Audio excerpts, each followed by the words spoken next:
Саламатсыздарбы? 29-мартка карата алынган жаңылыктар менен таанышып алыңыздар. Дагы 26 жарандан коронавирус аныкталды. Жалпы 84кө жетти. 2020 жылдын 29 марты саат 12:00 карата Кыргызстанда коронавирус инфекциясын жуктурган 26 жаңы учур катталды.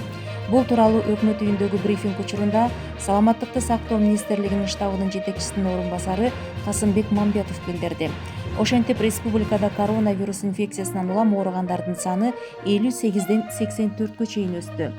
Жаңы катталган 26 жарандын ичинен Бишкек шаарында 4, Чүй облусунда 2, Нарын шаарында 1, Ош шаарында 6, Жалал Абад облусунда 13 жаңы учур аныкталды. Коронавирус жуктургандардын 3-өсү оор абалда.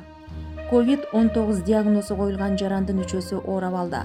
Бул тууралуу өкмөт үйүндөгү брифинг учурунда Саламаттыкты сактоо министрлигинин штабынын жетекчисинин орун басары Касымбек Мамбетов билдирди. Маалыматка караганда, оор абалда реанимация бөлүмүндө жаткандардын 2-өсү Созак районунда, 1-өсү Өзгөн районунда. Алар күнү-түнү дарыгерлердин көзөмөлүндө турганын кошумчалады. Мамбетовдун айтымында, республика боюнча даярдыктан өткөн дарыгерлердин саны жетиштүү. Эртең дагы 14-15 дарыгерди республиканын түштүк регионуна жиберүү каралууда. Белгилей кетсек, 18 марттан 29 мартка чейинки аралыкта өлкө боюнча 84 жарандан коронавирус инфекциясы аныкталган.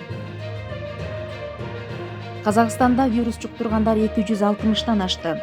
Бүгүн 29 мартта саат 14:40 карата Казакстанда коронавирус жуктурган 14 адам катталды.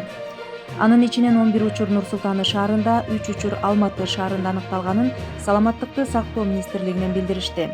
Казакстанда жалпы бейтаптардын саны 265 адамга жетти. Казакстанда буга чейин бир адам коронавирустан каза болгон, 18 киши илдеттен айыккан. Учурда 5000дей жаран обсервацияда жатат. Кыргызстан боюнча обсервацияда жаткандардын саны 5000ге чукул. Бул тууралуу өкмөт үйүндөгү брифинг учурунда Саламаттыкты сактоо министрлигинин штабынын жетекчисинин орун басары Касымбек Мамбетов билдирди. Учурда республика боюнча обсервацияда жаткан жарандардын саны 4886, үй карантининде көзөмөлдөнүп жаткан жарандардын саны 3338, деди Мамбетов.